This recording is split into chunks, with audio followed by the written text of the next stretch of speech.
Hello, and welcome to How to Level Up with Druid. We're looking at wild mode today. And wild mode is really good for the quest, actually, the Lost in the Park, purely because it can. A lot of the cards that are needed for this quest kind of are available in wild. So, and you can get, but obviously there's a lot of good new cards like the Pot Panther and Wicked Claw are really good. But to remove like things, you need to have like Savagery. You also need to have the other one. There is a combo as well that I might actually change this to now I think about. Like I've been messing around with like the extra card, and there's a few things that you could have in this spot.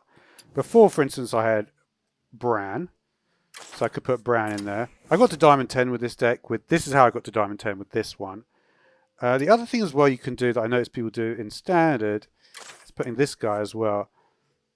So this does sort of require. This would require slightly changing things a bit though, because you do need to have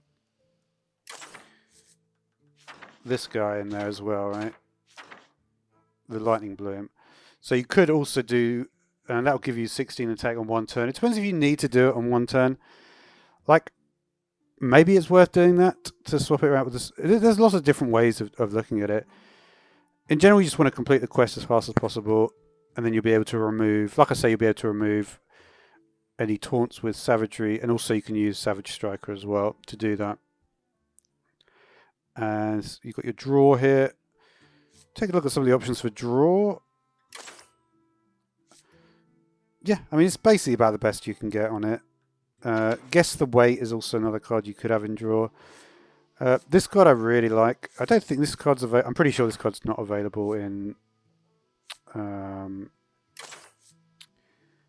standard mode, right?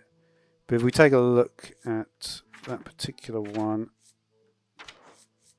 this is from Descent of Dragons. I think that one's in wild at this point. So this can get you like a ridiculous amount of damage very early on. I mean, these two are basically the same card, but this is obviously Blight is obviously worse. So there's that. There's that. But yeah, this is just like an archetype, which I think is going to be quite common, really. You get a lot. You get a lot of damage. It's really pretty straightforward to play this deck, and like I say, you could swap out the Bran. I do. The thing about this card though is this actually after gain attack, right? So this can actually. What often happens if people don't know what you're going to do with this, you can do like a bunch. Imagine this with 3 claws, right? You do 3 claws, 1, 2, 3. That's going to gain an additional 6 attack, right? So you have 6 attack from your hero, and you have a 7. And this thing will be hitting for 7. So it can ramp up massively with this thing. And this is just a useful card to have, right? As well. So I don't think there's anything wrong with the minions. Yeah, and you know, like dealing with taunt is not necessarily something you're going to have to deal with, and there is enough to deal with that. A lot of it will be very situational, depending on the decks that you play, I guess. Now, I mean, I don't know. You do need to have some draw. Obviously, I don't know. There's different ways you could potentially do this.